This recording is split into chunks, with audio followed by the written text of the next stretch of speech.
नमस्कार दोस्तों, आज का अपना टॉपिक है महलवाड़ी व्यवस्था। महलवाड़ी व्यवस्था भू राजस्व बंदोबस्त का ईस्ट इंडिया कंपनी का एक अगला कदम था। अगर हम इस महलवाड़ी व्यवस्था के थोड़ा सा बैकग्राउंड में जाएं या इसकी पृष्ठभूमि के बारे में बात करें या थोड़ा सा और हम इतिहास में जाएं, तो इस व्यवस्था के आने से पहले हम ये देख चुके थे कि किस प्रकार अंग्रेजों ने 1793 के वर्ष में बंगाल, बिहार, उड़ीसा के क्षेत्र में जमींदारी व्यवस्था की स्थापना की थी और इसी टाइम पीरियड में या थोड़ा सा कालक्रम में और आगे बढ़ते हुए मद्रास के क्षेत्र में, बम्बई के क्षेत्र में, गुजरात के क्षेत्र में, पूर्वी बंगाल के क्षेत्र में, असम के क्षेत्र में रैयतवाड़ी व्यवस्था की स्थापना की गई थी कि किसानों से अलग अलग तरीकों के माध्यम से कर वसूल करना। प्रश्न ये है कि जब रैयतवाड़ी व्यवस्था थी, जमींदारी व्यवस्था थी, तो फिर इस प्रकार के व्यवस्था को लाने की क्या ज़रूरत थी, इसकी पृष्ठभूमि क्या है।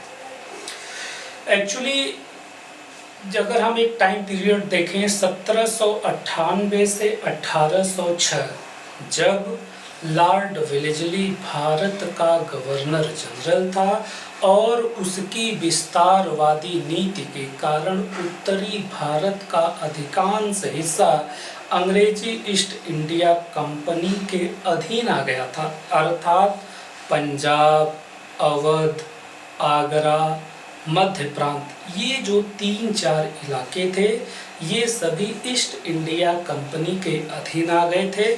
तो स्वाभाविक बात थी कि इस क्षेत्र में भी भू राजस्व बंदोबस्त किया जाए। तो पृष्ठभूमि में हम ये देख लें, ये लिख दे केवल कि लॉर्ड वेलेस्ली की विस्तारवादी नीति की वजह से किस प्रकार पंजाब, अवध, आगरा, मध्य प्रांत, ये सभी जो है ईस्ट इंडिया कंपनी के अधीन आने लगे थे।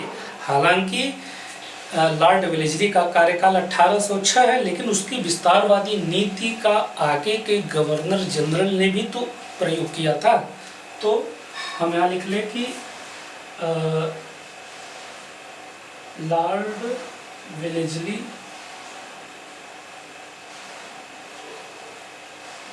की विस्तारवादी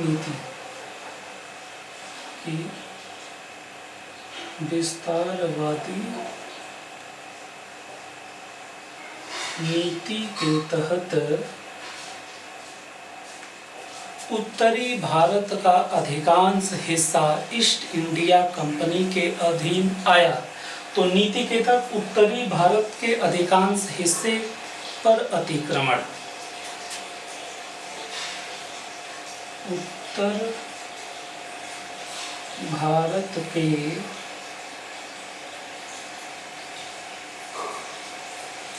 अधिकांश हिस्सों पर अतिक्रमण, अर्थात पंजाब, अवध, आगरा, मध्य प्रांत का हिस्सा ईस्ट इंडिया कंपनी के अधीन आ गया है। तो स्वाभाविक बात था कि इस क्षेत्र में भी भू राजस्व बंदोबस्त की कोई व्यवस्था की जाए।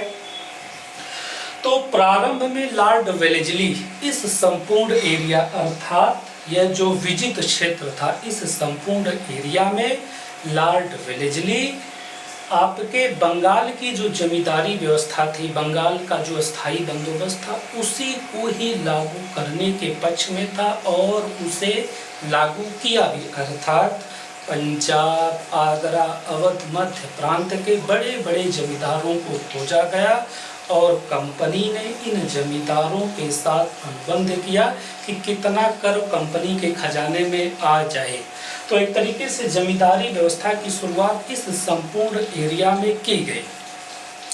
लेकिन धीरे धीरे स्थिति में परिवर्तन आता और मैं एक आंकड़े की बात करूं यदि, तो 1803-4 के वर्ष में 1800 1903-4 के वर्ष में कंपनी ने इस संपूर्ण क्षेत्र से, उस एरिया का मैं नाम एक बार लिख देता हूँ, ये हम मान ली कि पंजाब,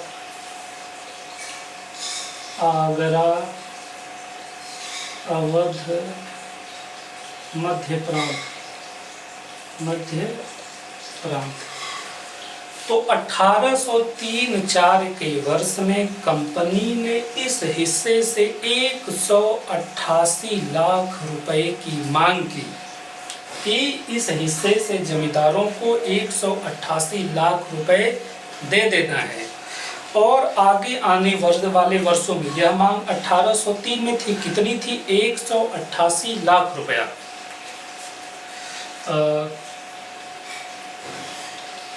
1803 में 188 लाख। इसी रकम को 1817-18 के वर्षों में 297 लाख कर दिया गया। अर्थात जमींदारों को अतिरिक्त राशि अब किसानों से कलेक्ट करके कंपनी के खजाने में डालनी है। कितनी? 297 लाख 1817-18 के वर्षों में। तो अब टाइम पीरियड थोड़ा सा चेंज हो गया। 1817-18 के वर्षों में 297 लाख। स्वाभाविक बात था कि ये बड़े जो जमींदार थे, जो बड़े तालुकदार इस एरिया के थे, इतनी रकम उनके लिए असंभव था कि वो किसानों से कलेक्ट करके कंपनी के खजाने में डाल सके, जिसकी परिणति यह हुई कि इन जमींदारों को बेदखल कर दिया गया। एक तरीके से इस संपूर्ण रीजन में अव्यवस्था का माहौल उत्पन्न हो गया। तो ऐसी स्थिति में यह आवश्यक हो गया कि कुछ नए सिद्धांतों, कुछ नए विचारों पर बात की जाए ताकि इस एरिया से टैक्स कलेक्ट हो। तो हम पृष्ठभूमि में हम इतने की बात कर सकते हैं। अब हम सैद्धांतिक पक्ष किसका? महलवाड़ी व्यवस्था का सैद्धांतिक पक्ष पढ़ेंगे कि इस संपूर्ण एरिया में जिस महलवाड़ी व्यवस्था को लागू किया गया था वो वाकई में क्या था। सन 1819 में हाल्ट मैकेंजी नामक एक विद्वान महलवाड़ी व्यवस्था के सिद्धांत पर बात करता है। कहने का मतलब है कि जिस महलवाड़ी व्यवस्था को इस संपूर्ण एरिया में लागू किया जाना था वो क्या था। कौन? 1819 में हाल्ट मैकेंजी। हम थोड़ा सा अगर एक आंकड़े की बात करें तो महलवाड़ी व्यवस्था यह ब्रिटिश भारत के 30% क्षेत्र पर आच्छादित थी। तो यहाँ पर हम दो चीज़ लिख लें, हाल्ट मैकेंजी, हाल्ट मैकेंजी 1819, और यह 30% हिस्से पर आच्छादित था। अब महलवाड़ी व्यवस्था है क्या? इस व्यवस्था के तहत एक गांव को, अर्थात प्रत्येक गांव को वित्तीय इकाई का दर्जा दिया गया, प्रत्येक गांव को, और प्रत्येक गांव से कर की मात्रा निश्चित कर दी गई कि हर एक गांव कितना रकम देगा, किस रूप में देगा। दो बातें। और तीसरी बात कि यदि वह, चूंकि एक गांव में विविध प्रकार की जमीनें होगी तो प्रत्येक जमीन के लिए भी रकम निर्धारित कर दी गई थी। अर्थात सैद्धांतिक पक्ष में, महलवाड़ी व्यवस्था के सैद्धांतिक पक्ष में, जिसे हाल्ट मैकेंजी ने सुझाया था, क्या था कि प्रत्येक गांव के लिए रकम निश्चित कर दी गई थी किस रूप में देनी है, और गांव की जो भी अलग अलग प्रकार की भूमि है प्रत्येक भूमि की रकम भी निर्धारित कर दी गई थी। उस गांव के लोग किसी एक व्यक्ति के माध्यम से इस टैक्स को कलेक्ट करते और एक निश्चित तारीख को कंपनी के खजाने में डाल देते। तो देखिए, इसमें जैसे अगर मैं ये कह रहा हूँ कि कंपनी ने प्रत्येक गांव को एक वित्तीय इकाई की मान्यता दे दी, कितना रकम अदा करना है, किस रूप में अदा करना है, प्रत्येक खेत के लिए कितनी रकम निर्धारित थी, इसके लिए कोई सर्वेक्षण नहीं किया गया था। यह अनुमान पर आधारित था। एक आंकड़े के मुताबिक यह 50% हिस्सा होता था, अर्थात यदि कोई किसान जितना उपज करता था उसका आधा हिस्सा कंपनी के खजाने में चला जाता था। तो सैद्धांतिक पक्ष में एक बात की क्या कहें कि प्रत्येक गांव वित्तीय इकाई के रूप में उसे मान्यता मिली।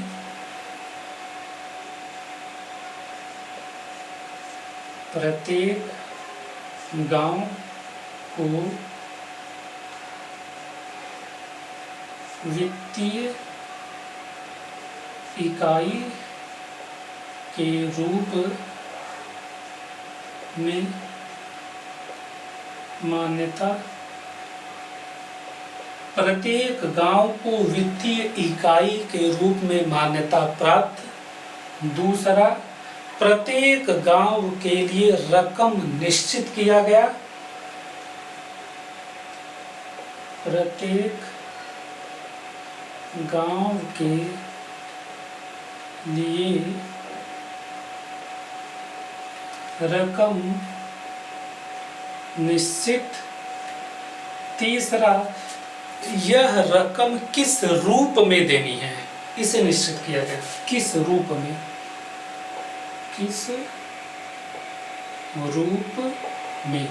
और चौथा, किस रूप में देनी है, क्योंकि प्रत्येक गांव की जमीनें अलग अलग प्रकार की हो सकती है, तो प्रत्येक जमीनों के लिए अलग अलग रकम भी निर्धारित कर दिया गया, जो कि वैज्ञानिक था भी। प्रत्येक जमीन के